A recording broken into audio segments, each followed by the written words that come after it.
Hello mga boss, ngayon tayo sa Curaçao. Mamamasyal tayo, kasama natin ang tropa. Ayun, pupunta tayo doon sa bridge na sinasabi nila. So doon daw medyo masaya yung pupuntahan namin. So baka hindi at ipapakita namin kung anong meron doon. So mga boss naman, dito na tayo sa tulay. Dito tayo dadaan kayo. Yan yung nakikita nyo, may grocery pa doon. Diba? So pupunta namin ngayon yung sinasabi nila na marami raw nag-aabang doon sa street. So hindi namin alam kung ano yung nag-aabang sa amin doon.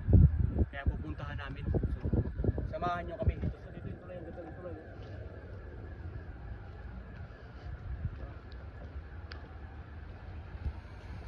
Sinasabi ko sa inyo, magsiman kayo. Diba? Nakapag-travel na kayo, nakapag-vlog na kayo, hindi kayo gubastos, kumita pa kayo. Kaya pa inantay nyo. Daanan na natin yung tulay na to. Manilaw, diba? Alam mo, maganda raw dito kapag araw, pag gabi, hindi gaano kasi sarado yung mga stores nila. Hindi ko alam ngayon kung ano makikita ko kasi gabi. Pero ngayon, pakita ko kung anong meron.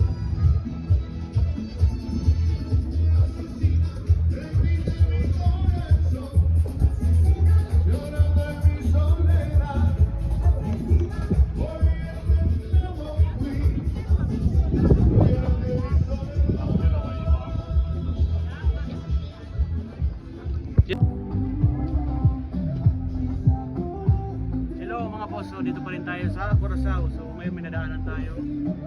Daming padlock. So napaisip ako kung ano to. Sabi ng kasama ko, ano to? Love luck! Dami pa rin umaasa, di ba? Sa forever. Kaya kayo nanonood, kayo mo wala ng pag-asa. Diba? Hindi naman daming padlock ito. Hanggang doon yan. Hindi makita mo yan. Basta lang kabila pa yan. Ibig sabihin marami pa rin umaasa. Kaya boss, huwag kang mawala ng pag-asa.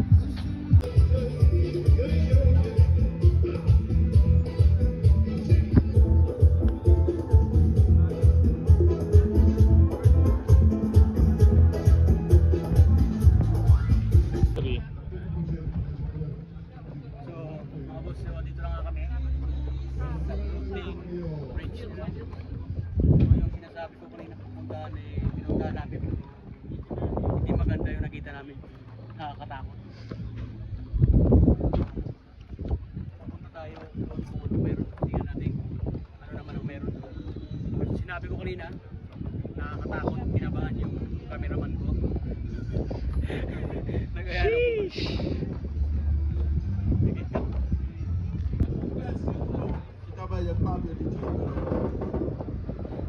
So hanggang dito lang tayo mga boss. So yun, napakita natin yung kung anong meron sa Curaçao. So napakagandang bansa, napakagandang puntahan para pasyalan. So hanggang dito lang yung video ko. Maraming salamat sa panonood.